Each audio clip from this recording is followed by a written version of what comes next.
gonna start this off, you know what I'm saying? What's going on? It's your boy Vinny Vito. Spit Your Gang Talk Your Shit podcast is in full effect. We in session, joined with my co-host. What up? Talk to him, man. Man, Chef KG, what's going on? It's been a lot. I can leave this up here. It's been a lot going on musically, bro. So I would have to agree on that. I think November, for some reason, niggas is feeling gracious. Niggas is feeling that Thanksgiving spirit because everybody is like, fuck it, we dropping. Mm-hmm. We dropping. And I'm not just saying everybody. I'm saying from Top Dogs to Underground Kings, everybody is dropping in November. You know what I'm saying? So it's been a crazy ass month.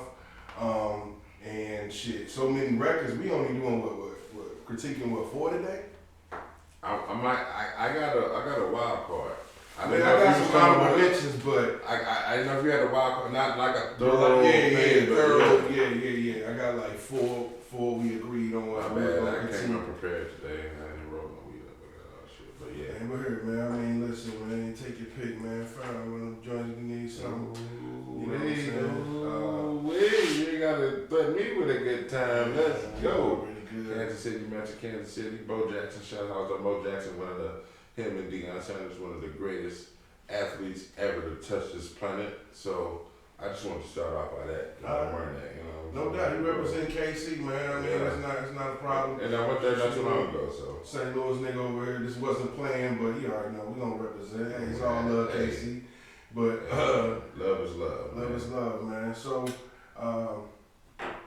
man, there's a lot to get through, bro. And you know, and like I said, there was some honorable mentions, and I'm just gonna throw out a couple names that I'm not gonna get into their shit today. But of course, Andre 3000 dropped yesterday. You know what I'm saying, with the New Blue Sun. Is it New Blue Sun? New Blue Moon? New Blue Sun. New Blue Sun. You know what I'm saying. I haven't heard it yet, so I didn't want to critique it. Me neither. But I will say this real quick on that shit. This nigga might just be a genius. Because I do believe there's music for all different types of avenues and facets of life. And from what I've been hearing, just seeing in my timeline, everybody is kind of comparing this music to something that might energize your chakras, like a meditation vibe. So I think he understands what the world needs right now. The world really does need some meditation. Some healing. So he could be the most genius nigga ever. I know everybody wanted the bars. I want the bars. But honestly, he might be looking at it from a whole different perspective, bro. So this nigga really could be the smartest nigga in hip hop or flute hop. You know what I'm saying? No disrespect. I don't know the name of the genre of music in. But it's listen. I'm with it, bro. You know what I mean? I'm with that. So I just want to say that piece. In music. Yeah, I just wanted to say that about that. And also the Jeezy, I forget. I didn't do a critique on that, but next time I'll go ahead and I got a few guns up on that one. And mine are kind of thick, so. I got DJ Fresh, The Tonight Show. We was just listening to that. You was just jamming to that. Yeah, I know you know DJ what I'm saying? Fresh. So that's hard. The Rome Streets, you know what I'm saying? Dom Kennedy, I Love Stalker, you know what I'm saying? Like, it's a lot of them out there. Man, it's so much music that then came out, bro, and it's so hard to like soak in everything. Because we critiquing, like you said, 4 albums, but it's so many other albums that I want to mention, you know what I'm saying? Like, I don't know, but I can't even lie. I think that's like just everyday life, man. Like, you know, back in the day, I used to have so much time to absorb music. Like, you'll learn albums in a week's time. You know what I'm saying? I just don't have that much time to really listen to albums like that. And so that's why I'm so kind of late on a lot of projects. But great segue, because you had to live with music back in the day. I just told my homie Jason, who was just over here, shots and promos for me, shouts out to him. But when a music came out, my example was Bone Thugs and Harmony, right? Mm-hmm. When First of the Month came out, you got, that came out on the disc, CD or tape, but you got 4 versions of the original song, right? Plus an instrumental, plus 1 or 2 album cuts that was a snippet. And you had to live with that. You got the Bone Thugs, you got the First of the Month album edit, that's with the curse words. You got the radio edit. Mm-hmm. You got the instrumental, that's just 3. You got the acapella, because niggas was doing acapellas back in the day for all y'all that don't know. And then you got like some kind of remix, some kind of like whatever their DJ was, a DJ unique remix or a DJ whatever remix. And then you got 2 cuts that was on the album, but they were like 30-second snippets. We were just, you know what I'm saying, just talking about that like, youngins don't know nothing about that. You had to live with that. No doubt. You had to live with that until the album came out. It wasn't no previewing it like, like here's a track list, here's my album art, here's this, here's that. Bro, you had to live with that shit and that's for 30 days until the shit came out. And that's why, like, you know, shit like The Source, like magazines were so sought after, because if you wanted to know the information, if you wanted to know the album art, you know what I'm saying, you had to go to The Source. My man brought it up because I got this out here as a prop. We are going to talk about The Source, man. And that's what, that's what we're going to get into, you know what I'm saying? We got to get into these albums, man, because it's a lot of albums. And you want to start already? I'm ready. Well, listen, this is what we're here to do, baby. This is the album review episode. And so this is my unboxing. Oh, you wait for that. Are we going to review that right now? No. We're going to say that. We're going to say that. But look, though, he was talking about The Source, right? All right, go ahead. We got The Source. We got The Source magazine. And I got it on the spot where we talking about the 5 mics.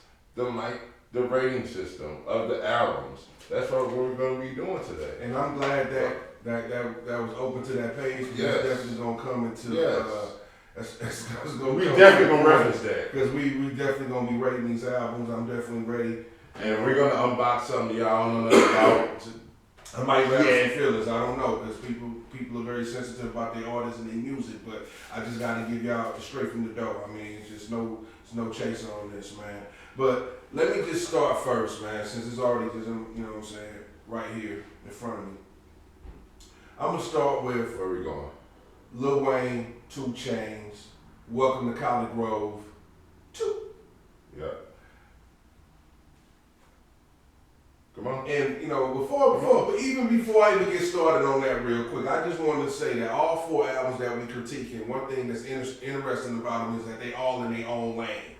None of the albums we about to critique are the same. You know what I'm saying? So that's different. So, boom, going from that, I just want to go ahead and kick this off. And another fun fact. Yeah. I don't know if you tripped off of this, but there's a couple artists that I'm going to highlight that were on 2 projects.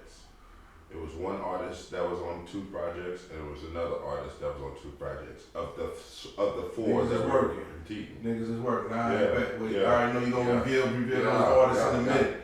So let me just say this right here. 21 tracks in this motherfucker, you know what I'm saying? Okay. And that's an actual album from our era. 21 tracks. That's an actual album. Well, hold up. I mean, but the dope shit is it's 21 tracks, and that's including 5 motherfucking skits.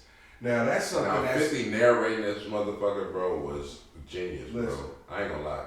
Listen. I was tuned in like a motherfucker. He sounded like Morgan Freeman, nigga. Dog. Let's just Crazy. keep it 100. So let me tell you something, man. One thing, skits are lost these days because motherfuckers understand that rather than having a skit or an interlude, I have a song I can make more money. But niggas that put skits in their motherfucking albums, it gives an album a personality.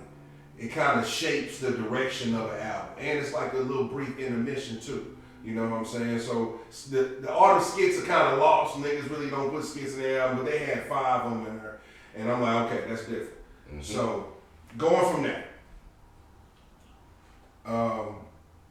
and I'm gonna let you step in too. We'll go back and forth because I got a lot. I'm not gonna lie. This one I got a lot. So one thing I do want to just compliment them on is the dope energy that they got, bro. They had fun making this album. They had fun, And another thing, I don't know, I could be wrong, but it feels like they was in the studio together when they made this album. It doesn't feel like one of those albums that's on this list. I ain't gonna name it right now. That's on this list that we critique where it kind of sounded like them niggas was just sending tracks back and forth, but we're not gonna go there right now. These niggas definitely got a dope ass synergy. It feels like almost like the niggas always started off as a group. That's how it feels, that natural. You know what I'm saying? It don't feel like a nigga just joined forces. It feels like since Duffel Bag Boy, them niggas, niggas had a certain. You took the words out of my mouth. Right. I'm about to say this is Duffel Bag Boy vibes on the whole album. That's a fact. You know what I'm saying? Because these niggas are having fun. Having fun. They don't have nothing to prove. It's effortless. They were just in the studio. The nigga was a best man at his wedding. Let's not like skip over that. Like that wasn't in my notes, but I just know that 2 Chainz had Lil Wayne as his best man. That's a fact. Like, come on, man. And he got this nigga really rapping. Like I'm gonna compare it to the song Bounce on the first album. Yeah. You know what I'm saying? Like these niggas are going back and forth on this album. But it's fun. That's a fact. You know what I'm saying? It's fun. It's not like I'm trying to take your head off, but it's like whatever vibe they're coming with, whatever song, it's like I'm trying to take your head off competition-wise, but in a fun way. Right, if that makes sense. You know what I'm saying? They taking it back to the essence It's of hip hop. kind of hard to kind of explain that. It's a friendly competition. Yeah. It's a friendly competition where there you go. steel sharpens steel. Mm-hmm. We're trying to make each other bring our best. You know what I'm saying? So we both trying to bring our A game, and we know it's going to be respected. Sometimes you got that thing where you can't outshine the master. You know, you heard that shit before. But them niggas don't feel that way. They both masters, so they just trying to sharpen. You know what I'm saying? Steel sharpens steel. So that's why the niggas have come together, bro. And just like you said, they having fun with it. And the way I kind of knew that is because they going back and forth, you know what I'm saying? Sometimes when Lil Wayne ends off on a word, 2 Chainz pick it up from that word and keep going. Them niggas is going back and forth on hooks. Sometimes 2 Chainz ain't the only person doing the hook. Wayne will do the same hook as well, you know what I'm saying? So it just showed me that the niggas really had a nice little energy in the studio. On this particular album, I feel like there's a couple songs that the niggas like let each other shine on. No, if that makes sense. Yeah. And like that signature significant other, bruh, 2 Chainz killed that. Bro, like bodied that song, bro. Like, and Wayne held his thing. And I'm not trying to, you know what I'm saying, go back and forth. But it's just like certain songs they let each other live on. You know what I'm saying? Like shame on a nigga. When they took that fucking I was about to say that's what I have listened. That's a highlight song, bro. I got it written down just like you, bro. Like that song right there, Wayne. He let Wayne do his thing. 2 Chainz did his thing. 2 Chainz ripped that bitch. Did his thing, yeah. I'm not. That's what I'm saying. I don't want to take away nothing for nobody. It's crazy, but it's certain songs letting like I'm gonna let you. You know what I'm saying? It's not like they even had a conversation. Let me tell you. It's just it just happened, bro, and it's just pure. What's the name of that synergy? track? What's that? Significant Others? Yes. I actually think, you know what, on that track, bro, when I listen to it, it feels like he's freestyling, to keep it real. It feel like he just rapping from the heart, just kind of taking his time with it. I don't think he wrote that. I really think he was in the booth freestyling that. But to be honest, 2 Chainz. Okay. That shit was hard. I mean, what he was saying was hard because it was some real shit. But to be honest, if I gotta critique it from my point of view, I don't think that was his best work. I was kind of like, to me, Wayne came through on that track and really not saved bodied that shit. Wayne came through and bodied that shit. That's what I'm saying. I think because the beats switch up. The beats switch up with Wayne. So to me, Wayne was the anchor of that song. That's one of the songs like you say. I think Wayne shined on that song. Yeah, they give each other that shine on each other's song. Yeah. Like it's like you said, friendly competition. It's like I know this verse. I know when they hear this shit in real time, whenever they making it, like, damn, bro, like you killed that shit. Like if we were rapping, Right. I give you your flowers. Like damn, bro, like why you have to go in like that?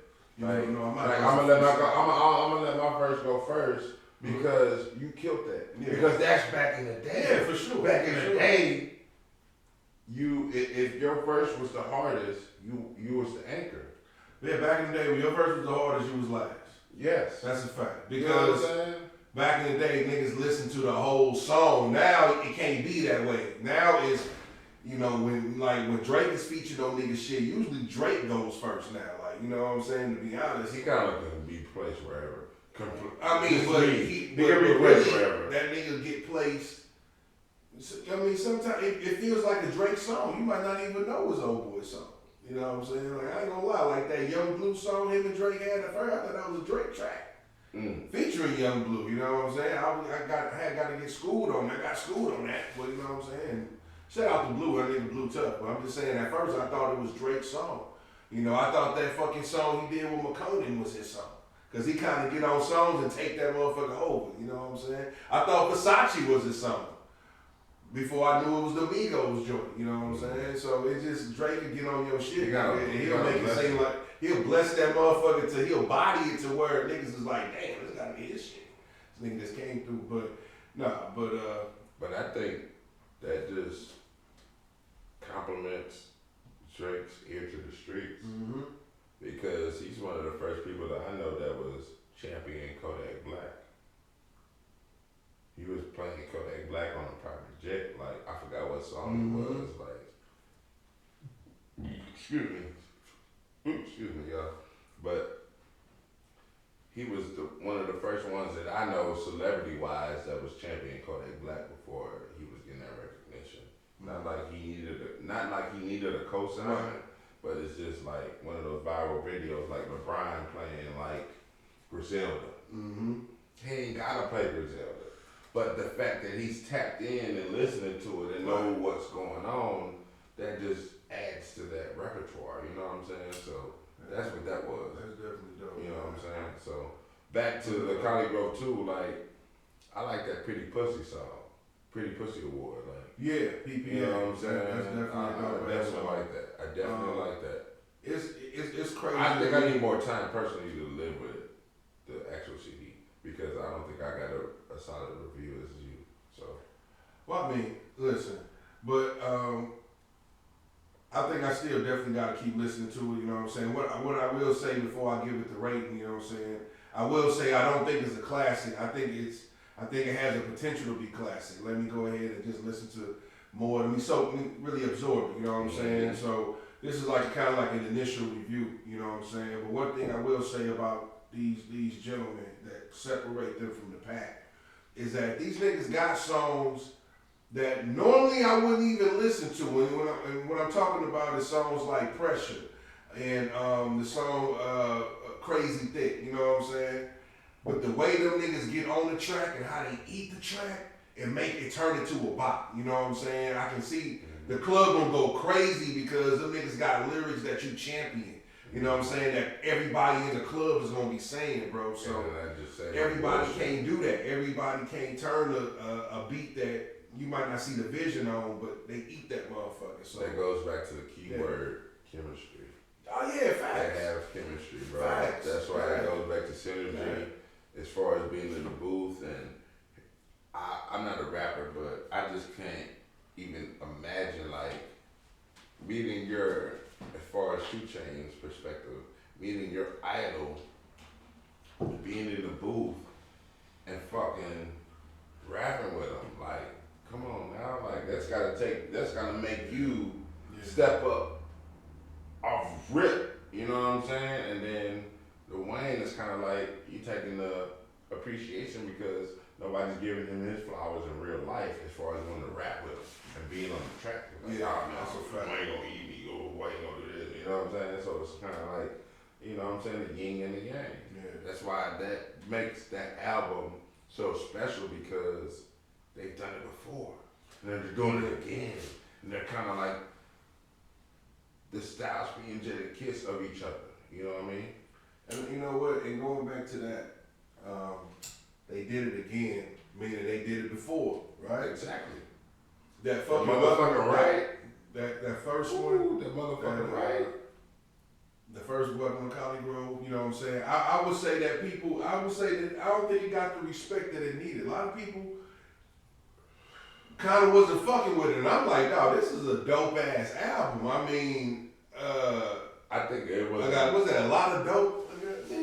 I don't think it was marketed right. Marketed for right as an album. I think that they treated that like, I don't know, like the game or the industry, but I think they treated that like as a mixtape. Bro. I think they treated that as it was a mixtape. 2 Chainz and Wayne, there's no way that should have been. But anyway, I think going back to the point was they actually built on it and made it better. I believe this album is actually better than the first album. More synergy, better production on this motherfucker. I felt like they was in the studio. I mean, and listen, and they got some on this one. They really got some key features. I mean, they got Usher on the track. Hitmaker did the beat. You know what I'm saying? Dope ass song called Transparency. I mean, dope ass vibe. That's hard. You know, so them niggas really got some grown man shit on here, and they just know how to kill tracks, no matter what it is. And they got a lot of tracks that change beats. You know what I'm saying? So you really need to listen to the whole song because you might miss out on something. G6, that motherfucking beat switch, and it goes crazy. Yeah. Long story short, they got a motherfucking Project Pat. Blood to my listen, bro. And then they did that Cash Money remake. I was nervous. I forgot the name of it. It's called Big Diamonds. Okay. Big Diamonds. Yeah, I forgot and that. I was a little nervous at first, bro, because I'm like, that's a classic, but it's only right because you got Wayne. Right. You got Wayne. Yeah. And that falls in his lineage, right? That's in his vault. So if anybody was able to take that shit, and they did it justice, though. But he made sure it came out right. It definitely came out right. That you can play that shit right, and the DJ can mix that right on in with the original, and it'll be dope. They did it right. It was justice. So I give them that, dog. That shit was pretty dope. So that's my gist of Collegrove too. I like my personal opinion. I gotta give it one more listen before I give it like an actual rate. Okay. Well. So on the next time, like this is gonna happen again. So next time I'll have the actual rating that I'm gonna give it. Damn, I guess I'm all by myself, people. But you if I gotta go ahead and give it a rating, I'm gonna give it an 8 out of 10 for right now. 8 out of 10 with the potential of becoming a classic, potential being a 9 out of 10, or even a 10 out of 10. But I think it's a hard ass album, and to be honest, this is kind of like, I call it the battle of the collabs. I think they probably won the battle of the collabs. If somebody coming in second, we're gonna get into that. But what's the next album you want to get into, man? What's up? What's up to you next? It's up to me? Mm-hmm. So we finna go slide to the back. That Larry June, the night shift. Ricardo got wings. Ricardo got wings. Larry June has never not had a complete album because he just dropped with Alchemist, and that was a complete album this year. But this one, him and Carter got a different chemistry. Like him and Alchemist got a different chemistry. Bro, him and Carter, something different. Bruh, it's just Oakland and Detroit, they already like this. But when you get like hell of a beat made your shit, you know what I'm saying? What's his name? You know what I'm talking about? You know what I'm saying? Yeah. That nigga, bro, when he get on your shit, you know it's like a Detroit sound. Like when DJ Fresh get on your shit, you know it's a bass sound. You know what I'm saying? So Cardo just like, I don't know, he go back to the Wiz days for me. You know what I'm saying? Like that nigga been doing some shit. It's before the Cardo got wings. It was just Cardo. You know what I'm saying? So when I see this, man, I'm kind of biased biased because I'm an Aries and Larry June. Yeah, we Aries brothers before, from another mother. But I like the fact he bring Dej Loaf out. Not the first time. Mm-hmm. Not the first time he brought Dej Loaf out. That's the Oakland to the Bay shit. Like, I love that, bro. Like, you don't hear from Dej Loaf all the time. But when you listen to Larry June, he gonna bring her out. She from Detroit, right? That's what I'm saying. Oakland to the Bay. Like, he gonna, yeah. Like, he brought her out. This is not the first time they collab. And I love that vibe, bro. Like, when he came, the vibe was dope. I mean, that's one of the tracks I was about to say was a standout. That Sweet Lady. Lady. It's called Sexy Lady. Sweet Lady. I got it written down. Sexy Lady. Sweet Lady. Sexy Lady, bro. Sweet Lady. Sexy Lady. You want to bet money? You want to bet money? Right now. Right now on the podcast. You want to bet money? Sweet Lady. You sounded pretty. Sweet Lady. $10. Five right now. Five right now. Sweet Lady. It's called Sexy Lady, man. No, it's not. I think it's called Sexy Lady. You think. You don't know. I know it's called Sweet Lady. Let's go right now. Hey, y'all, we're going to stop for 1 second. $5 bet on the line. Always be humble, y'all. Go ahead. Let's go. We're going to the night shift, right? Yeah, night shift. Dej Loaf. None of that. No old shit. That new shit. Hey, what that say? What that say? Track number 5, Sweet Lady. $5 on my time. I got him, man. All right, but look, it's not even about that. It's about the fact that he brings out Dej Loaf, bro. Like, that's an artist that came, did a thing, but a lot of people, if you're not consistent, they don't. If you're not here, they don't fuck with you. You know what I'm saying? In a sense. So I like the fact that he brings her out, and I feel like he brings the best out of her because I don't know, man. It's just I don't know what kind of energy they got, and I definitely feel like that's not a track that they curate from an email. I feel like that's in the booth. Like I'm gonna come to Detroit. I'm gonna do that, yeah, big mean, good job, Larry. You know what I'm saying? Type shit. Well, I mean, I say it like this, listen to that track and listening to Dej Loaf, you know what I'm saying? I'm like, it sounded like she's ready to drop an album. It sounded like. But you can say that from the first collab too. I'm just saying. She sounded like you said, they bring the best out of each other, you know what I'm saying? But, yeah. But getting back to the genesis of it, you got a 17-track album, no skits. They getting straight to the bag. Them niggas is getting straight to it. It's a straight vibe album. The first track. I'm gonna let you go. No doubt. From the first track, thing that's clocked in. It's just a smooth ass vibe, dog, with that dope ass bounce. So it's just automatically the best ride and the best smoking music. It set the tone. You know what I'm saying? You gotta be a player to understand that shit. Listen, one thing about Larry, man, one thing I like about him is that. Good job, Larry. This nigga, in a way, this nigga is like a positive rapper. And what I mean by that is he's putting that focus back on baller music.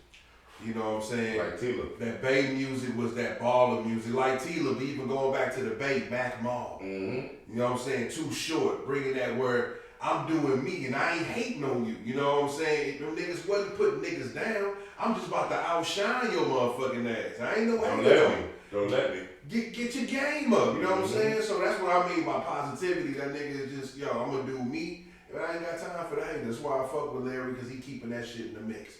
And he's doing it from the back. You know what I'm saying? And not to mention, one of the standout songs got my man Short on that motherfucker. So he's paying homage to the Great back. rapper, You know what I'm saying? Straight up. So. And that great segue. Yeah. That brings me to my nigga Peasy from Detroit, who he fucks with. That nigga was on the motherfucking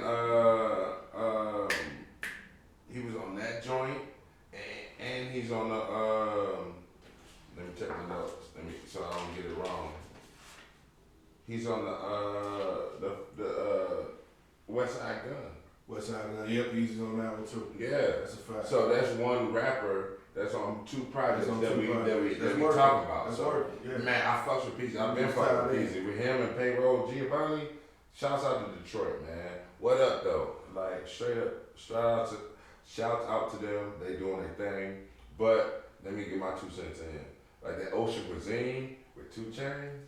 Oh yeah, that's a standout song. Oh man, right? That motherfucker hard. Yeah.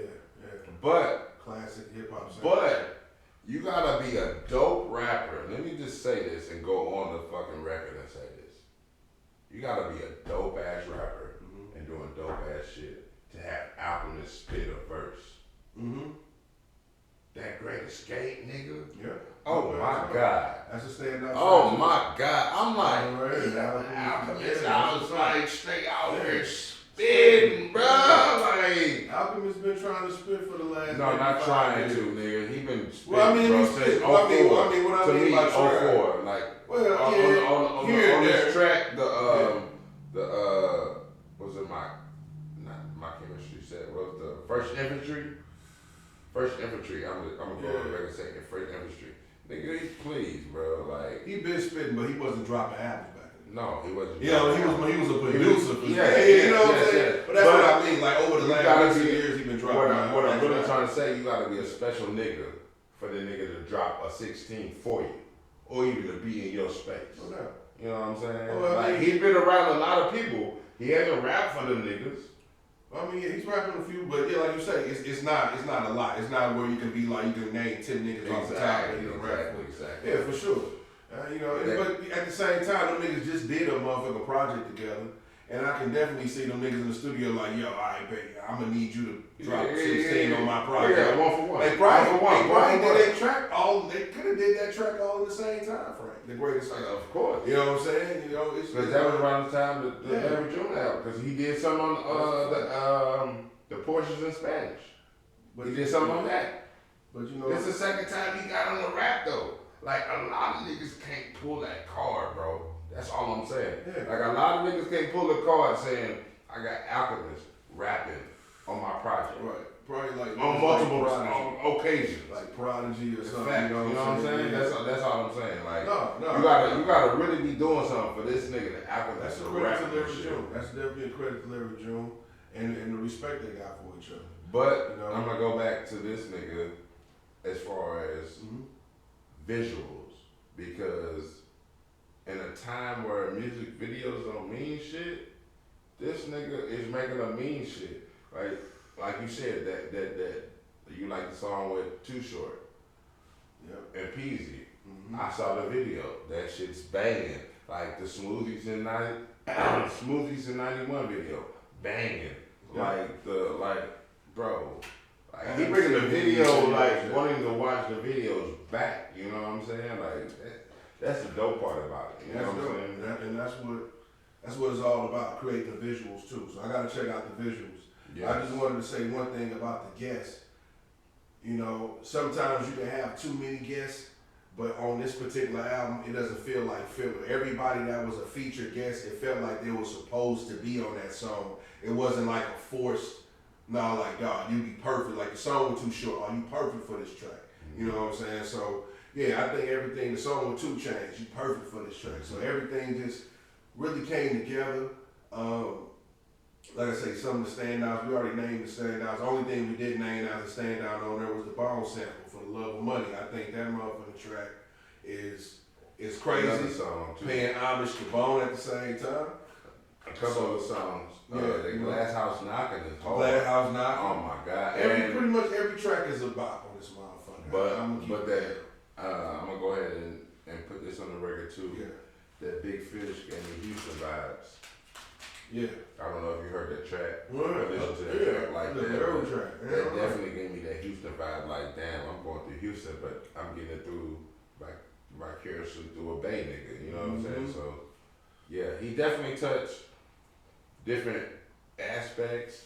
Like, he gives you the player vibe, he gives you the trap vibe, he gives you the cooling vibe. Like, I fucks with Larry. That's my Irish brother from another mother, but I never met him, but we will be, and it will be documented, and will be on the channel, so yeah, check it out. But this project, like I say, man, Cardo can't miss, bro. Like, Cardo has a certain sound, like a Just Blaze, like a Take Keith, like a Swiss Beats, like a Timberland, like he has that sound, like he has his sound curated. You know when it's a Cardo beat. You know it's a Cardo beat. Like I said, it's that old. Like, I don't want to say old school because it really ain't that old, but that's that bar, that's that Bay music. You know what I'm saying? When you go back and listen to them old Silly Sale albums, when you go back and listen to them old Mac Mall albums, E40 albums, this was the vibe. What you listening to? Taking those old R&B samples, having a nigga live with the guitar. And you know what I'm saying, putting on a dope ass drum track, yeah, that's that vibe. You can tell that's some of his influences, you know what I'm saying? But he's carved it out and made it his own lane, you know what I'm saying? And did his own thing and put his own stamp on it. That's why I can fuck with this different areas of music because it's pieces of the shit that I came up on, you know what I'm saying? If we're gonna rate this, like this is right here, the 1, 2, you know what I'm saying, the mics, I'm gonna have to give, and I'm not being biased, but I'm gonna have to give that bitch a 5, bro. Because it has so much replay value. That's what I look at too. Like, you can hear it and be a one and done, like, oh damn, that project was dope. But nah, if you can go back and have some bangers and you like go back and like, I gotta like go back and listen to this shit. Like, I give it replay value, so I give it a 5, bro. If he was doing like this old school source, I'm gonna go ahead and say it, bro. Okay, if we doing old school source, then it would be. I'm a 5. Now, I gave it an 8 out of 10. And I mean that's to me that's so super. That's 5. To me that's super high, and that's room to grow too. Like I said, this was an initial sweep of it. You know what I'm saying? Really just trying to get the violence to the song at least about 2 or 3 times each. And so I gave it an 8 out of 10. You know, one thing I will say, and it's little knocks if you really want to get down to the details. Come on, give me what your knocks is. I'm gonna give you some answers. Okay. So. Some of the songs kind of sounded alike. Now I know you can have the same vibe, but some of the songs did kind of sound alike on the production, and that's a little bit of a knock. You know what I'm saying? Like you gotta kind of be careful. Sometimes when you deep in that vibe, some songs can really sound similar, but it wasn't an issue. But if I have to just pull strings on it, that'll be one of the things, you know what I'm saying? And that was probably the only thing, you know what I'm saying? Okay. Now, for me to give it a classic, I gotta go back to the bars. I gotta study, I gotta see what you're coming with. You know what I'm saying? I know Larry gets down, but I gotta study the bars. Because it's a combination of bars and beats when it comes down to classics. But I'm not mad at that because it's every track go, you know what I'm saying? I'm not. That's why I gave it 8 out of 10. Man. This is where I want to dissect the part where bars or gems. I mean, either or. I know. With me, don't say nothing. But we talking about the same. It's one of the same. Relax. I got you. Cause niggas can rap and drop gems like the Killer Mike album, per se. But you know what I'm saying, like that, like that's why I compare it to like this Larry June, like he dropping gems, because you gotta be on your P's and Q's. You can't be on the bullshit. You gotta have your shit in order. You gotta be able to floss. You gotta be able to do everything legally to be able to impress a woman. You know what I'm saying? First off, and impress yourself. So that's why I go back to like that, like. If you actually listen to Larry June and actually been following this nigga, he's giving you the blueprint on how to, on some low-key Jay-Z shit, like how to live organic and healthy, nigga, like real shit. Like, that's why I'm gonna be the first to say it's a difference between dropping bars and dropping gems. Because he's dropping some gems along with bars, you know what I'm saying? He can actually rap. But dropping them gems where you like, damn, I'm gonna have to pull that for myself. I'm gonna have to like actually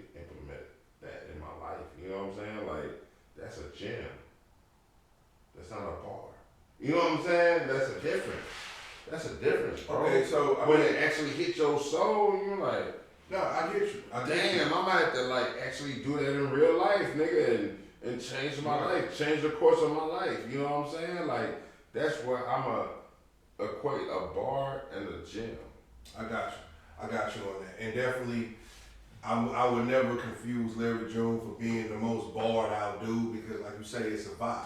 You know what I'm saying? He come from a long line that Too Short. It's a nigga that was dropping gems. For sure. You know what I'm saying? He wasn't doing it in the most lyrical way, but that never took away from me. You know what I'm saying? That's why Too Short is so high up there in that echelon for me. That nigga been doing it, and it was genuine. It was authentic. Mm-hmm. So to me, dropping gems to somebody like a Sugar Free, I'm dropping gems. Yeah. That's why my flow style is so all over. Like, nigga, I have no pattern. I just do it however which way I can get this message out to you. If I gotta go super fast or you gotta go slow, he gonna do it. You know what I'm saying? Birdman was another nigga. Birdman nigga that dropped gems. For sure. Cause he just talked to you. But now I can still criticize you, even though that you dropping gems, because I will say that Birdman probably wasn't the best nigga that ever did that particular style. To where he just dropped gems, you know what I'm saying? The way he crafted, I wouldn't put him in. He probably in the top 10, but he probably ain't in the top 5. You know what I'm saying? For niggas that just talk to you, you know what I mean, on the mic. You know what I mean? I think it's a little like you say, dropping gems or dropping bars. But then you got niggas like Killer Mike that actually can do both. That's what I'm saying. So that's a different caliber because he dropped bars with the gems in the bars. Mm-hmm.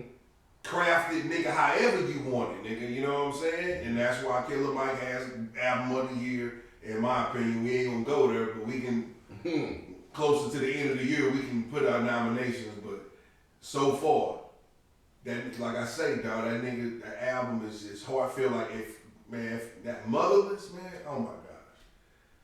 That shit that go to your soul, that's what, yeah, he has that unique ability to do both. So, we ain't talking about Killer Mike, but yeah, I feel what you was talking about like that, you know what I'm saying? So when I critique it, I'm not critiquing like I'm critiquing the motherfucking Kendrick or Cole.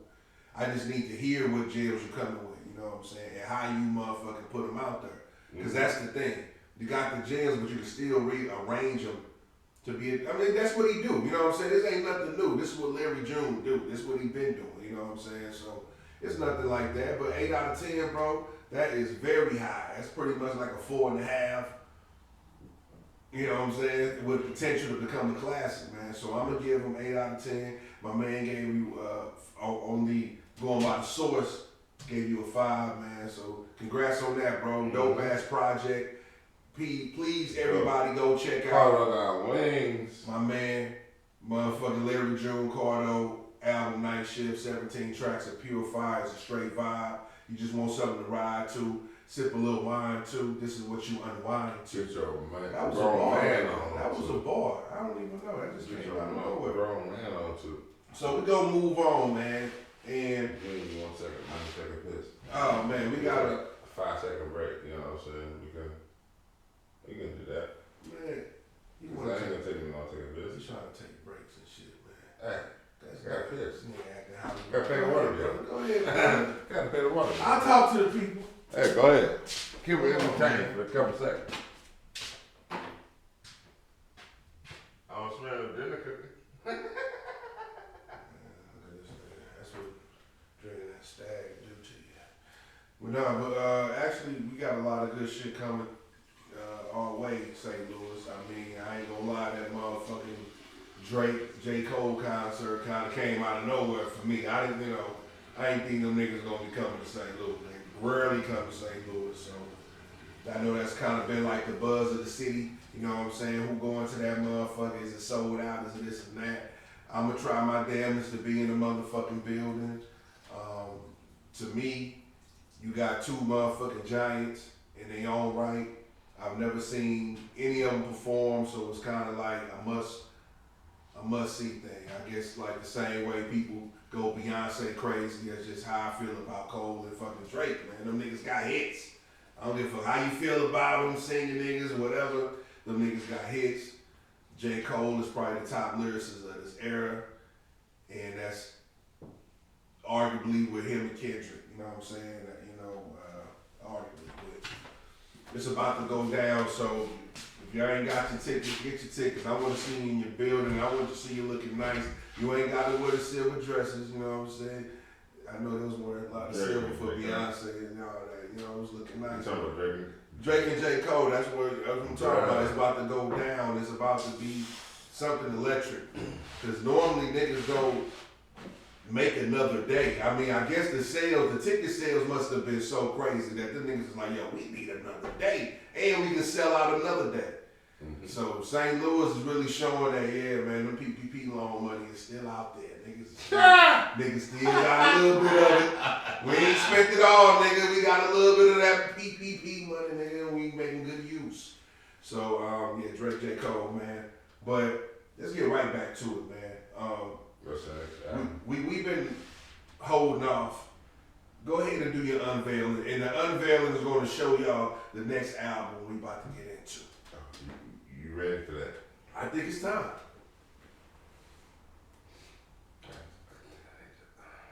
Oh, you want here? Fire it up. Fire it up? Fire it up. Fire it up. Unless you want.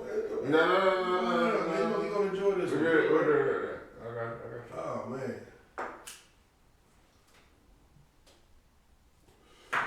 I'm actually at the play one of the songs. No, man. You gotta unveil this. Go ahead. I'm gonna let him do this. We do not own any rights to this song. Just play a little bit of it. Just a little bit, man. But yeah.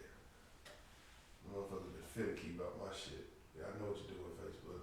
I don't know who on live, man. If anybody is watching, I appreciate you fucking with me. Get that camera up. One in the head.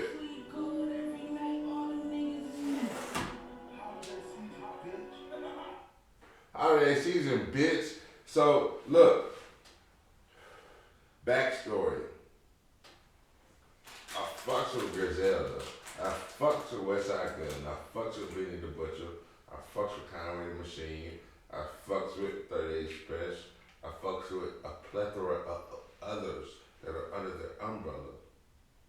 It's too many to name. Mm-hmm. Shane Noir, Fleet Lord, like Ransom, like stop it. So when that Pray for Paris came out, you know, I got the title shit, you know, I didn't do nothing right. No. When that Pray for Me came out, nigga, I was like, fuck it. There we go. So this is the unveiling of the Pray for Me. It's a goddamn unveiling. CD, let's go. Because I ordered this a long time ago. I had it for a minute. So, you see the invoice? Oof. You see that? Niggas don't know how it was to rip a CD out of the plastic back in the day.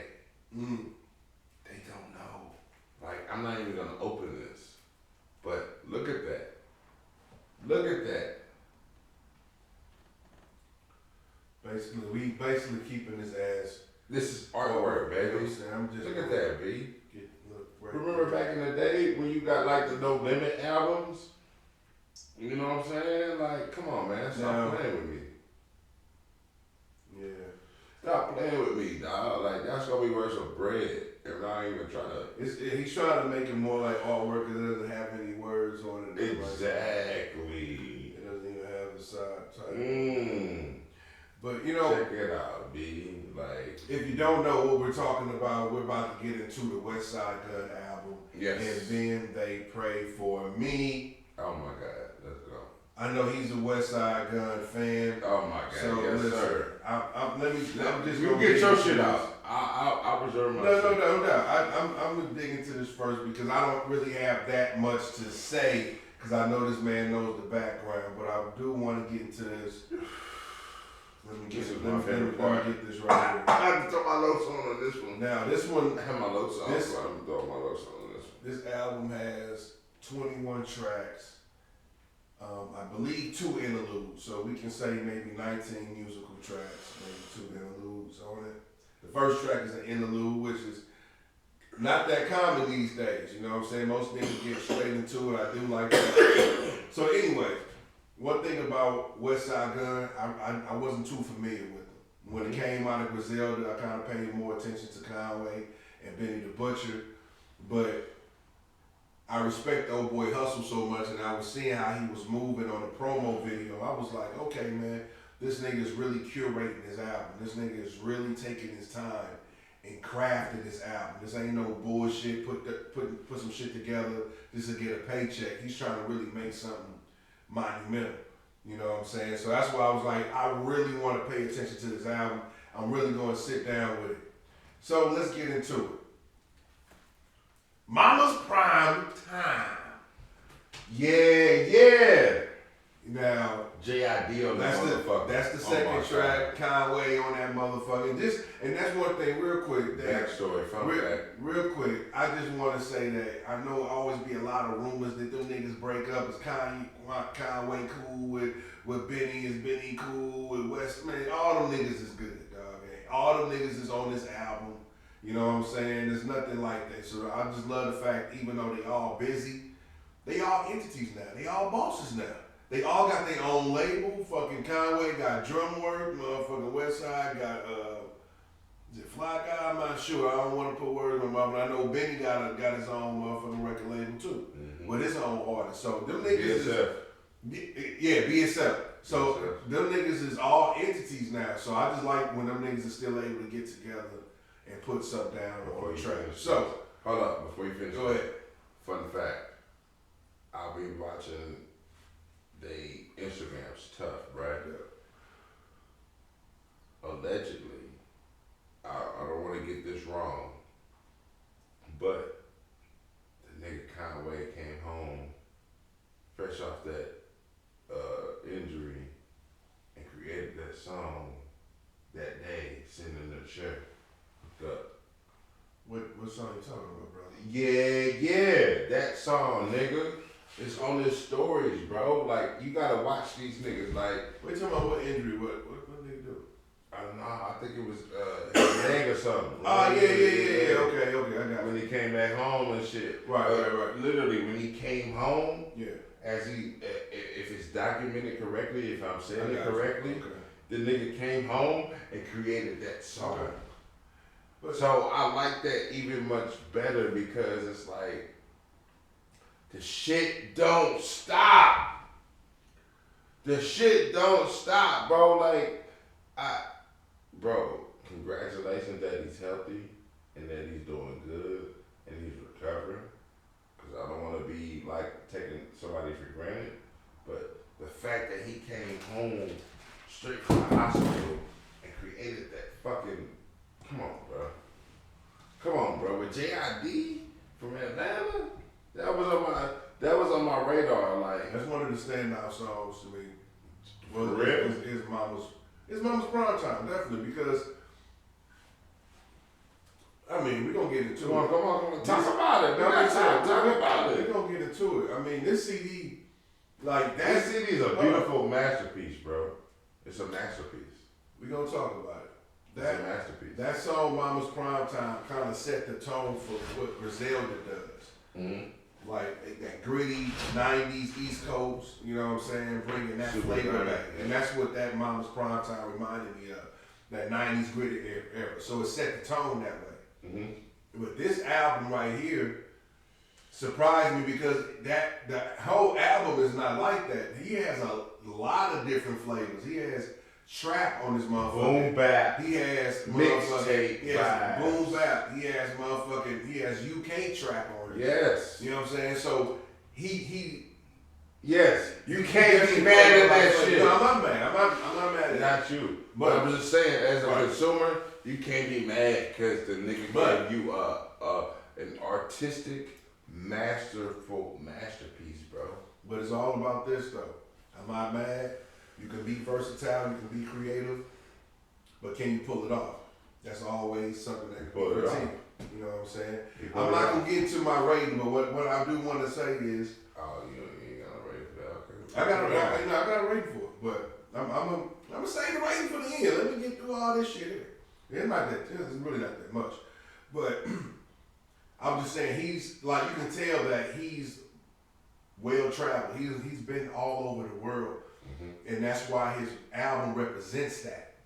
You know what I'm saying? He gives so many flavors. He's really trying to appease all his fans. So when he goes over to UK, he plays that song he got with I forgot the name, UK artist he got over there. But he can play that, and you know that's gonna go crazy. So he really loves his music, and he do it for his fans. So that's why you see the versatility. That's why you see the diversity in it. So I definitely, that's what attributed to the points I gave. So yeah, we definitely the same on that.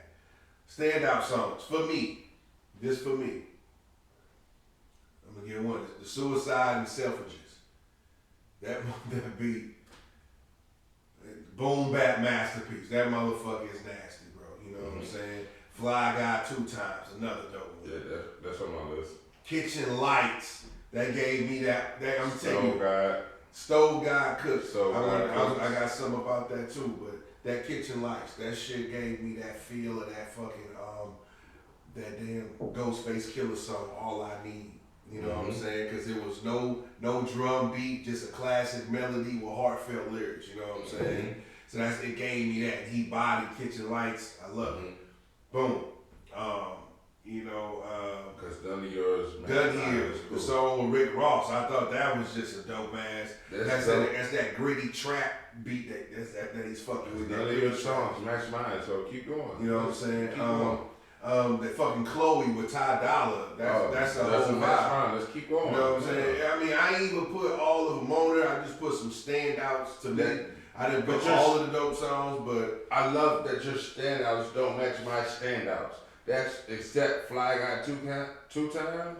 That's it. But there's some more like Costas. Hold I fuck with Costas. Nigga, we gave you your time. We gave you your time. I mean, let me just say this real quick. Because you don't try to identify my songs that I'm gonna say. No, because listen, there's other songs I got in there. Babylon Bliss with Stove God. That's another standout song to me. But one thing I do want to say is, it started like the album started off. The first half was real heavy, then it kind of dropped a little bit for me. Then it picked right back up. You know what I'm saying, with Babylon Bliss, and then it just started this more hits after that. But like I said, you can be versatile. You can try different shit, but with a hit, for me, on some of them trap beats, that wasn't his best. To me, I'm just saying, to me, he has he sounds better kind of on boom bap, and I ain't trying to put the man in a box because I want him to keep keep being creative and keep trying shit. I'm just saying, for me, you shine better, but I do fuck with him for fucking with the shit. You know what I'm saying? And he do kill certain, that Gun Hill, we killed that trap beat. But so, but anyway, I don't want to get on to that, but I gave the man a 7 out of 10. I just think that the creativity, man, and I'm still trying to get to know the man too. So that right there can actually go up. He has potential to go up because there's so much. It's a lot. It's like a gumbo. It's a lot in the pot. You know what I'm saying? You really gotta listen to songs front to back. So right now, I give him a 7 out of motherfucking 10. Dope ass album. Crafted very well from the interludes, from the artwork that was chosen. If you guys have time, check out the promos. R.I.P. the Virgin. R.I.P. the Virgin, because that's who did this shit. R.I.P. the Virgin. You know what I'm saying? That's a fact. So, I mean, his visuals is crazy, and that's what I'm accounting for everything. You know what I'm saying? I think I gotta fuck with him. You know what I'm saying? He is now on my radar. This album he has gained a new fan from this album.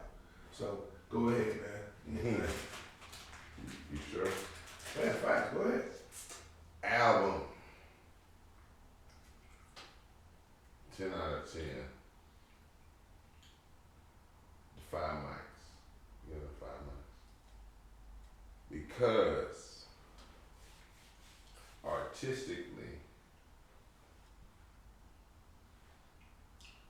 and part of this is because of his track record, is you can't get these collabs that this nigga gets, bro. And I mean that in multiple ways. fashion. To say about that too. The fashion and the fucking artistry as far as rap. You know what I'm saying? Like, when is the last time you heard Mos Def and Talib on the same track before he did that?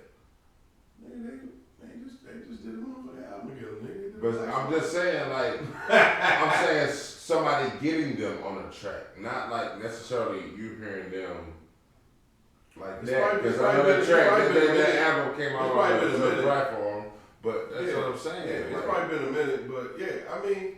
He's like the genius curator of this era, bro. And it's like, it's certain tracks, I'm glad you didn't name none of the tracks that I named because my standout tracks are different from your tracks. We had different here. So my favorite overall track of the whole album, Freddie J's with him and Peasy. Him and Peasy, that shit go hard. Yeah. That's straight mixtape vibes on an album. Like you got mixtape vibes on an album, like that's different. Yeah, I like Freddie J's. Freddie J's. And then we go to Jenna Rose with Bowling James. Yes, that's me. That's me. And then we go to Ultra Griselda with Denzel Curry. I love that shit. I love that one. Yeah. And then the last one would probably be Revenge of Flip's Leg with my nigga Rome Streets. That nigga Rome Streets kill shit. So that Revenge of Flip's Leg, man. It ain't bad. It ain't bad. No, it ain't bad. Fuck all that. It ain't bad. That shit is fucking dope. Fuck all that. That shit is fucking dope. Rome Streets killed that shit, and it's just like he gives you the essence, or if you feeling it, like you're watching a painting being painted the entire album, if that makes sense. You know what I'm saying? You're seeing a masterpiece. That's if I had to try to like put this into words, it was like you watching this masterpiece of Virgil doing this, like you're watching it. You know what I'm saying? Audio wise, that's the vibe that I get. Like, nigga, you want to see this shit? Okay. You know what I'm saying? That's just my perspective. I agree with that, and that's why I said this album was crafted very well. That's what I mean. It's crafted very well, like how everything flows together. Like he's trying to tell a story. You know what I'm saying? That's what I'm saying. It's crafted very well. It's a great body of work. And I need to listen. Now one thing I will say, he has a lot of fucking features on this album. But I will say that on most of the features, he's trying to promote his artists. So I don't have a problem with that. You got Stole Guy Cooks, you know what I'm saying? You got Rome Streets, you know what I'm saying? He's trying to promote his artists. So I don't have a problem with it. And so, you know, but it is a lot of motherfucking brother, Mr. Everything with Jeezy. Mr. Everything. I mean that's like a mixtape vibe. And that's what I'm saying. And that's a dope track.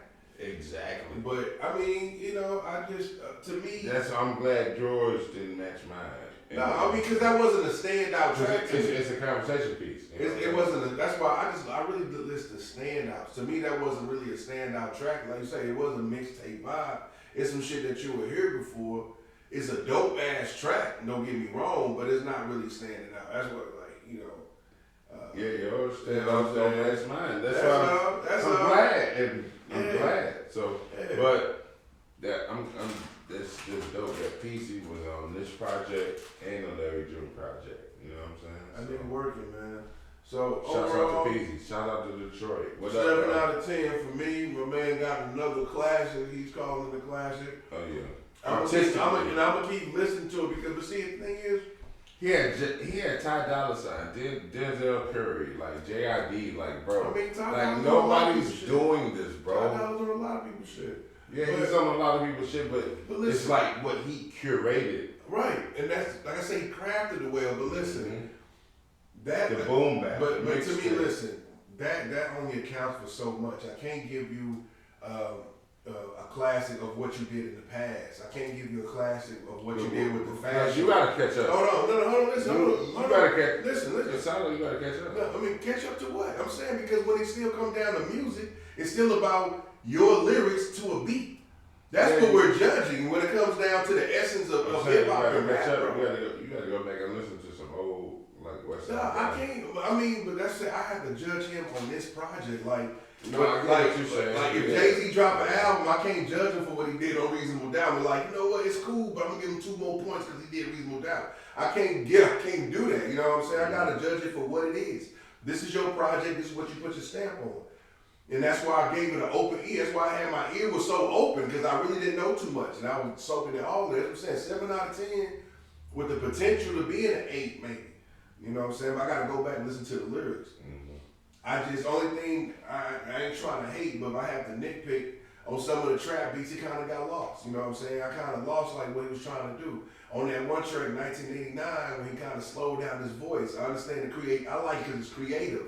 It's different, but at the same time, it's not really pleasing to the ear. Like, you rapping hella slow, but it's not like a screw type of shit, but your voice screw, but it's not really like a DJ screw shit, but it's creative.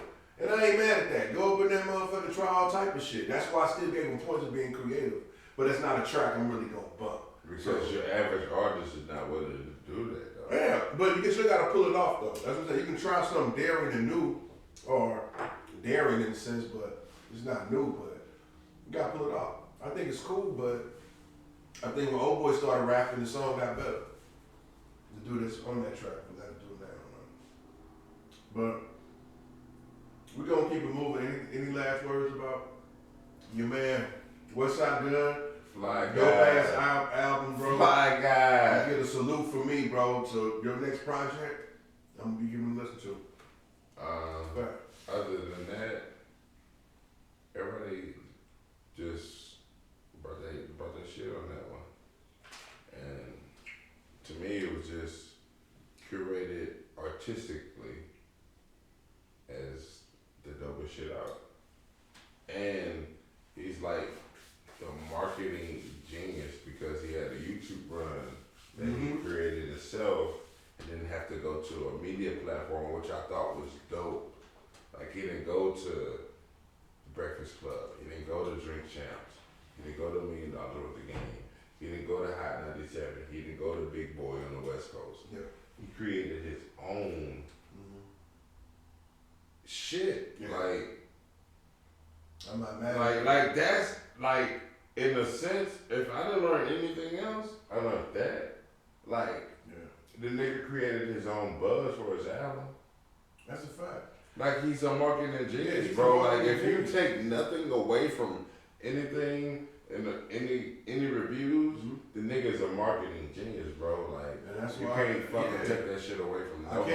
I can't take. That's why I'm not here to take anything away from the young man. When it comes down, I'm judging the bars and I'm judging beats. That's how I just judge albums. You know what I'm saying? Like, your marketing genius is the way to get me to listen to your album. Now you done pulled me in, so that's already worked. That's done its job. Now I gotta listen to you. You know what I'm saying? So, do got a dope ass album. I'm not taking nothing away. And like, when I set these standards 7 out of 10, that's like very high, very motherfucking high. You know what I'm saying? Straight up. So, shout out to Westside Gunn. I will be fucking with your next shit, dude. Yes, sir. So, the next one, the last one, we was about to critique today, y'all. And Can I throw I want you to go first on it. I want you to go first. Can I throw my wild card in before we even talk about that? Go ahead. This is because I brought him up already since we were talking about Westside, so I'm just gonna keep that on the same page. So that Rome Streets though, that Nose Candy 5, bro, that nigga is a fucking beast, bro. I fucks with Rome Streets, man. Like, every time me and my tattoo artists get together, it's either Rome Streets or Fleet Lord. And I don't know why, but it's all or 38 Special. I got Trust tattooed on my leg, so man, it's always a vibe when it comes to that because they bring that real hip hop back, that real bars back. You know what I'm saying? Like, so I wanted to kind of like, that was a great segue to that, so we can get to the last album. But yeah, that should be all right. Bro. Listen, I mean, we gonna definitely talk about, we gonna do a review on Rome Street album. Let's say we still got the Alchemist album. Mm-hmm. We still got Busta Rhymes album that dropped. Right? You know what I'm saying? We still got to do something on that. Still got the Jeezy album. We got a motherfucking review. So we definitely gonna get them in the next real soon because I'm really interested in hearing these guys' albums. So last one, man. Shit, you can start off. I started off with the last one. 800K, man. 800K is my favorite fucking joint on this. You got on what, man? You got to introduce what you're talking about. They don't know what they ain't talking about. That's Shaq and fucking Kobe, but that's not the name of the album. It's too good to be true. Mm-hmm. But Shaq and Kobe, the remix. How the fuck did they get Dame and Shaq? I don't know how they Could do be remix of the year. I was gonna get to that. Could be remix of the year to me. Bro, that shit hard. That's a standout. Oh my god, that's definitely one of the standouts. But Shaq had one of the hardest bars on that motherfucker, man. what do you say? When that nigga say, "I'ma bring the drama till I'm with the mamba," I felt that. I felt that. That shit was hard to me. Simple but hard. Cause he felt that shit, nigga. He was talking. Nigga, say that again for the people. I'ma bring that's in the back, nigga. That's in the back. That's Shaq, in the classroom. Diesel. That nigga say, "I'ma bring the drama till I'm with the mamba." Shout out Kobe, R.I.P. I'm sorry, that's the hardest bar in something. Listen, this nigga Dame Dollar. I already knew he could rap hard, but he just bodied that motherfucker, man. Mm-hmm. This nigga said some Jordan tongue out when I'm on my kink shit. This nigga was just on some just killing the song, bro. Like I'm like, damn, really? So yeah, to me, them niggas could have the hardest motherfucking remix out. You know what I'm saying? But go ahead, man. With the 800 carats though. That's the standout song. I like the 800 carats. That's definitely a classic Ross Meek combo song. Dope ass. Ross always picks the dopest beats, bar none. He hasn't had an album that had whack beats on it, just by itself. That's a fact. I give him that. That's a fact. Production's always been. That's one thing that's always. Bro, he never had whack beats. He spared no expense on beats. So with this album, I'm gonna keep it 100. If you can spare Meek's voice for that long, this album is dope. Because Ross is in his pocket, he's in his body. I don't know what the nigga was on, but that nigga can't miss on this. You know what I'm saying? Like the $1 Million Trap though. That man, it's some songs, man. Like the lyrical easy. You know what I'm saying? Like he always gets some dope samples and shit. Like the one sample I didn't like when they tried to do this Snoop Dogg. Well, if you want me to interject, that's a standout song to me. I love the Shiznit. Oh my god. The Shiznit is one of my favorite songs, just period in life. And I have, to me, it was a standout. To me, I fucked with it. I ain't gonna lie, because it was a live band doing it. Yeah. So it just was a different feel, I think. But go ahead. I actually like that song. Go ahead. And this was the project that Fab was on both projects. He was on the 2 Chainz project, and he was on this project. Mm-hmm. So that's the other artist that was on 2 projects within the 4 that we was talking about. So, and I thought that he held his own on both. Like Fab came in, but the Star Island though, after the Shaq and Kobe, that Star Island go hard. Like this is like rich nigga yacht music. I'm just gonna go out on the limb and say that because you can just throw this on you on a yacht, nigga. and it's gonna turn up. It's gonna go up. You can definitely throw this on the yacht. I'm a dive in, man. It's on you. Yeah. That was pretty much it. I'm gonna keep it real, man. I'm disappointed in this motherfucking album, man. I'm not. For some of the same reasons this man just mentioned. To me, different. this album was the opposite of Wayne and 2 Chainz. It felt like them niggas was just sending tracks to each other. Cause there's there's no ad libs, like no synergy, like they was in the same fucking building, man. It just seemed like it was just, I got a dope ass track, put my verse, throw your verse on it. Them niggas wasn't finishing each other's sentences. Them niggas wasn't starting off with their last shit. That's how you know they connect. You know what I'm saying? So to me, it didn't have that energy. And for the fact that you mentioned, Ross was killing it. It was too lopsided.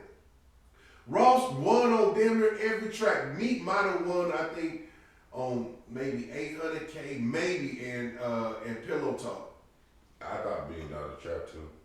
Perhaps, but otherwise than that, dog, it's really the Ross show. I'm not gonna lie. On some of these tracks, I was just wishing Ross had a second verse on that motherfucker. Like, I'm gonna keep it real. And it wasn't like Meek was coming whack. It was just that Rick Ross was just, he was too elevated, man. It's levels to it, bro. And, you know, I just think that Meek wasn't even on his A game, man. It was certain tracks I'm just like, I don't know, Meek. But let's get to the good. Let's get to the good sides of it, man. First of all, this album is paying homage to a lot of great hip hop moments and hip hop songs. We just mentioned the Snoop song, the shit. You know, Shaq and Kobe. That's a motherfucking remix of a Mobb Deep song. You know what I'm saying? The Mobb Deep song featuring Nas. You got the Lyrical Easy. That's a motherfucking homage to Lyrical Exercise that Jay-Z did on the Blueprint album.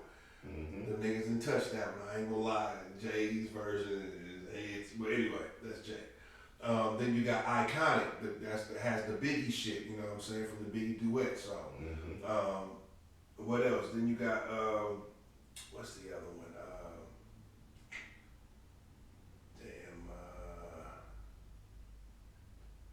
There's another one too. I don't think I put it down, but they got about 4 or 5 beats that's like renditions of, you know what I'm saying, classics. So that's one thing I love. I didn't like the Snoop ones, so that's just me.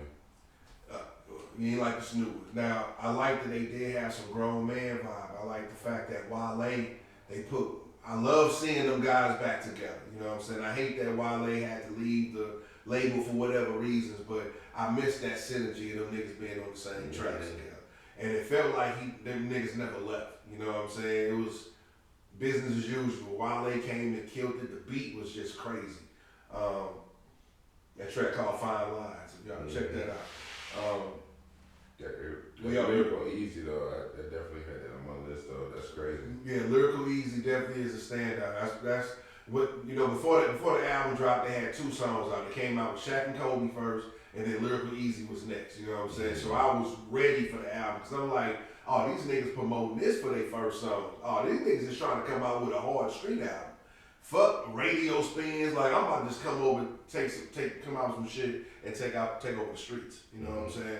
That's what I kind of felt when I heard the first 2 singles.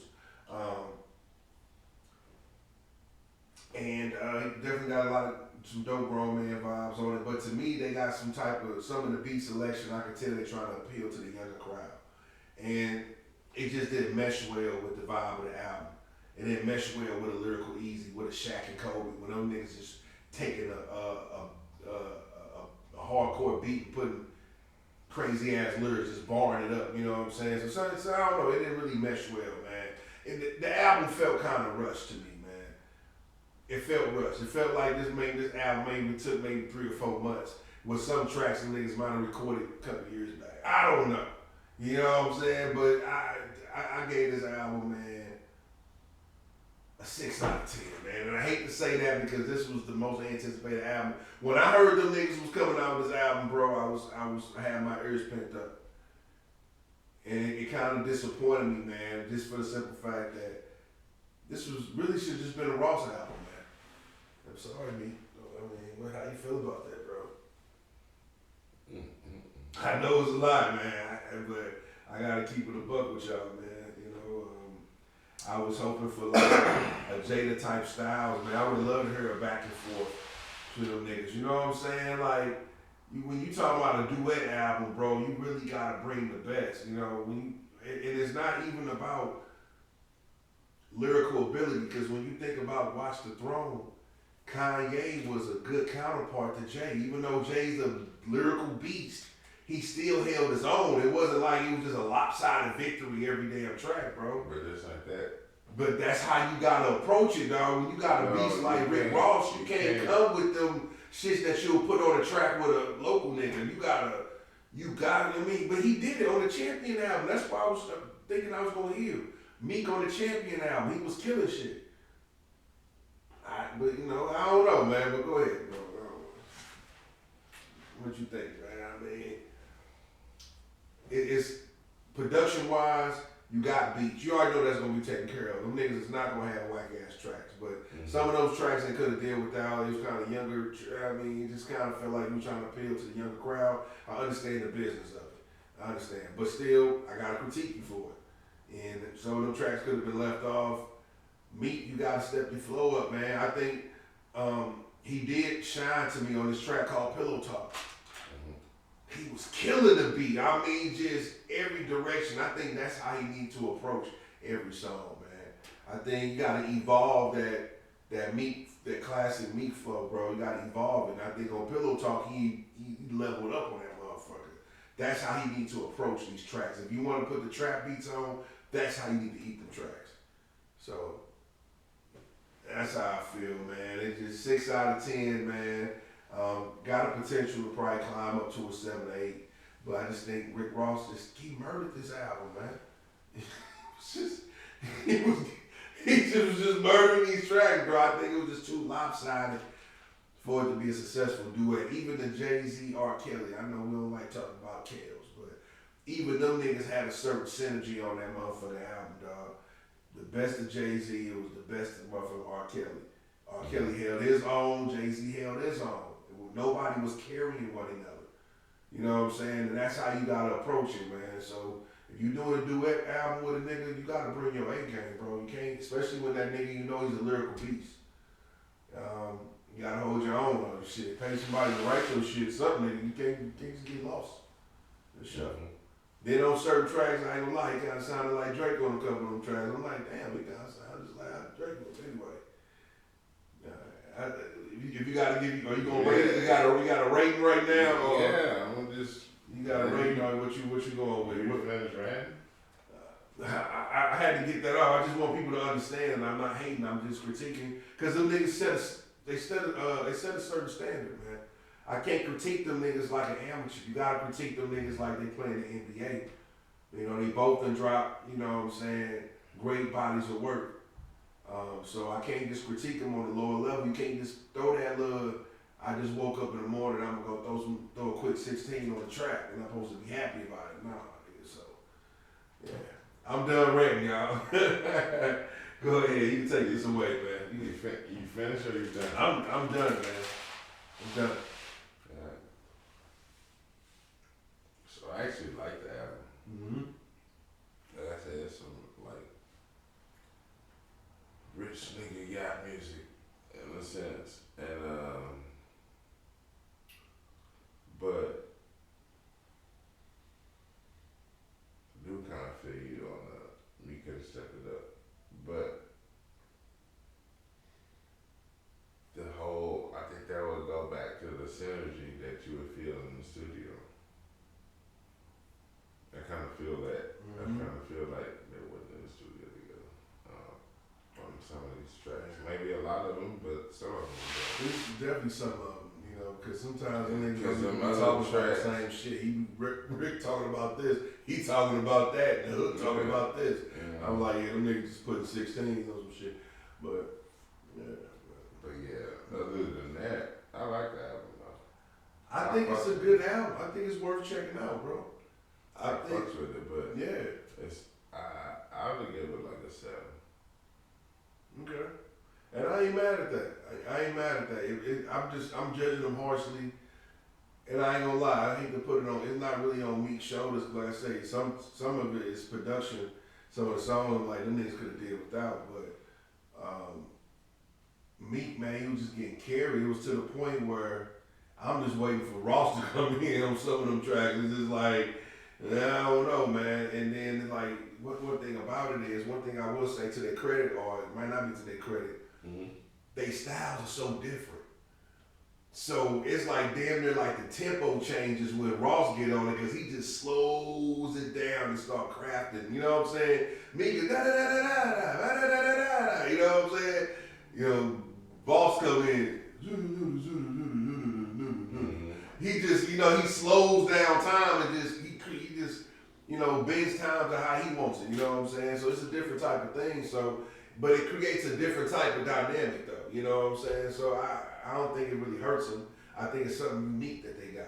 You know, because it's really two opposite styles. You got a hype nigga with a mellow, laid back nigga. You know what I'm saying? So, you know.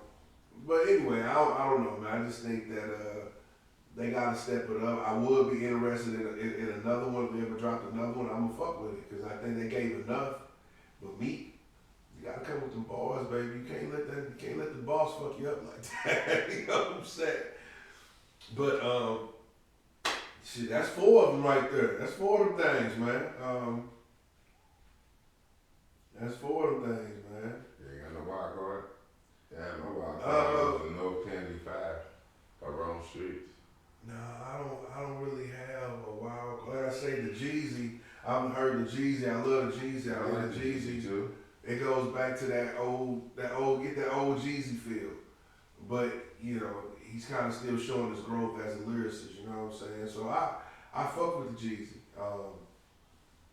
We just gotta see, man. A lot of these albums don't be having staying power, man. To my opinion, I might got that consumer disease where you just constantly looking for something new. But some of these albums, that's why I think it's hurting these albums. Because I think maybe because they do drop so consistently now. You know what I'm saying? Because back in the day, you had to wait a year, 2 years. So you was cool bumping an album a year, 2 years, especially if that motherfucker was dope. You know what I'm saying? But now it's different. So for some reason, man, a lot of albums don't stay in my damn. It's too many albums for something to stay in my rotation. Something you got to eventually leave out the rotation. You know. But anyway, that's probably my wild card, Jeezy. I forgive, but I don't forget. You can tell this album he has a motherfucking motive. He has a mission, and it's one of those they call interpersonal albums. You know, you know he's talking about all personal shit. This ain't third man shit. He's talking about his homies or his ex-homies. He's talking about relationships. He's talking about his shit. You know what I'm saying? His mama, all that. So yeah, it's one of those. It's like a Killer Mike album in a way, where Mike is talking about all his shit. You know what I'm saying? So it's one of them type of albums. It's a real album. So you want to hear some real music? Get the Jeezy album. Check it out, y'all. You know, you ain't got one of the streaming services. It's on YouTube. You know, just catch the vibe. But yeah, you know, I was just gonna mention real quick. I don't even know, but that nigga Diddy, that nigga settled the fastest. I have never seen a nigga settle so fast. Never seen a black man settle so fast on the court case. Now usually a nigga like to drag it out. And hopefully your ass get tired and you drop the suit. This nigga, whatever was about to get mentioned, he ain't want to go through the trouble, man. I don't know. Do you have any thoughts on that, my brother?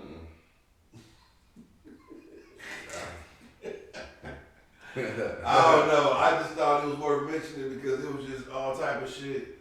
I don't know about the allegations. You know what I'm saying? He got settled in one day. He already settled. So I'm glad shit didn't get ugly, you know what I'm saying? But you listen, I don't condone no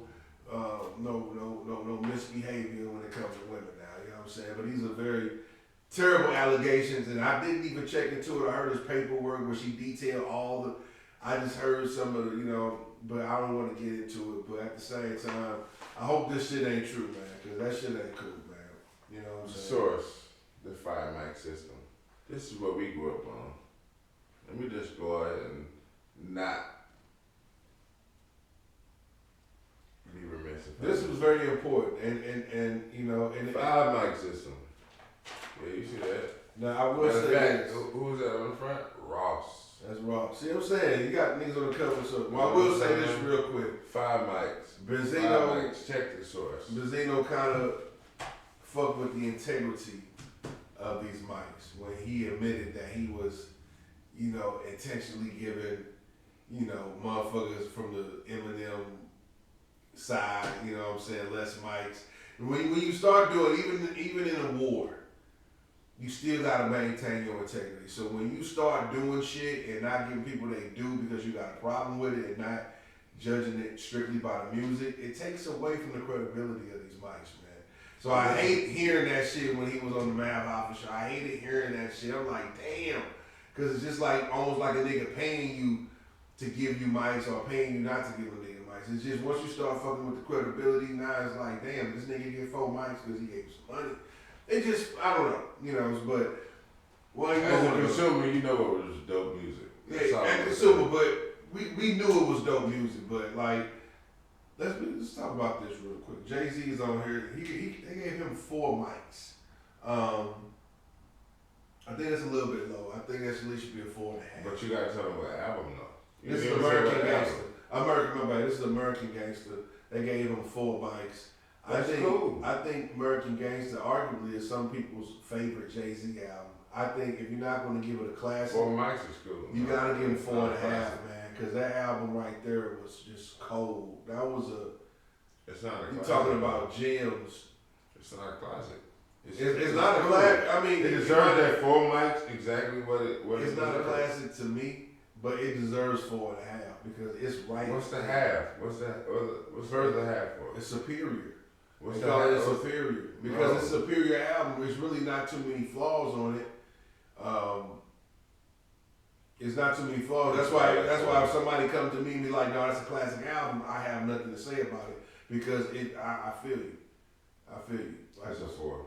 Nah, it's definitely not a 4, man. That's a 4. Nah, I don't agree with that. I'm sorry. Because you're a Jay-Z fan and you biased. No, I mean you a Westside Gunn fan, you a Larry June fan. You could be biased in that fact too. But I'm just judging it from just a Jay-Z album. This was at least if it's not a classic, a 4.5. It's damn near there. It's shit. That's a dope ass album. I don't know what you're talking about. Now.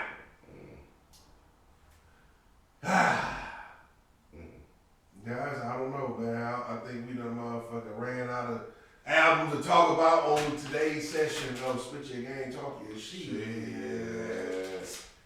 Shit.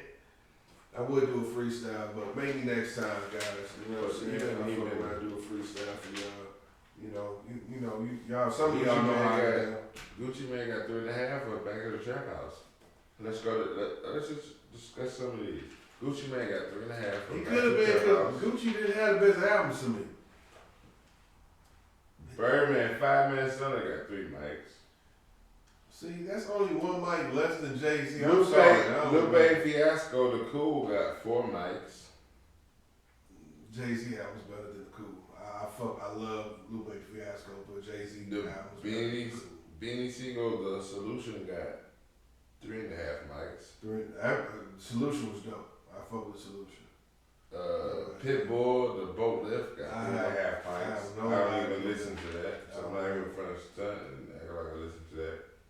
But Ghostface had the Big Doe album that had 4 mics. That was a good album. American Gangster, I still put that butt at though. Be Legit had 3 mics. The Hip Museum, was it? Throw Block Music. Be Legit. Okay. Out of the E40 clip. And that was it. Well, because High Tech had some dope shit too. Yeah, High Tech was dope. Yeah, that's what I'm saying, man. Jay-Z album, it should have been a 4.5. You got also circa 2008. This is from 2008, yo. 2008. Them niggas, sometimes they got it wrong. Sometimes the niggas got it wrong, bro. I'm gonna keep it real. Sometimes the niggas got it wrong. 2023. But a 10, a classic. Not because it's wrapped in plastic. Ooh, that was a bar. That was a bar. Shout out to Westside Gunn. And shout out to Virgil. Shout out to everybody, Virgil. man. R.B. Virgil. Shout out to 2 Chainz, Lil Wayne. Shout out to Lyric June, Cardo. Yep. Shout out to Rick Ross. Cardo got Waynes. We appreciate you guys for putting out Good these job, bodies of work. Hey, You guys, all in all, if you take all these fucking 4 albums, combine them, you make a sick ass playlist. Good job, You know what I'm saying? So hip hop did great. We winning. We're gonna come back with y'all and talk about Busta's new album, Blockbuster. I'm a Busta Rhymes fan. He's on the Mount Rushmore. It is what it is. Busta's there. Go subscribe to the channel. We got the Busta and 50 Final Lap Tour on that motherfucker. We got the Wiz and Currency from 2009 when they was on that bitch in 2019 on that motherfucker. So I got some other shit coming in the works. So yeah, man, check it out, man. We out here. 2009 tour, the 50 Cent. That's it, 50 Cent. 50 Cent Final Lap Tour, and yeah, man, we outside. Let's get it, man. Switch your game, 314 at YouTube. Subscribe, y'all. Yes, sir. Appreciate you. Talk to you later.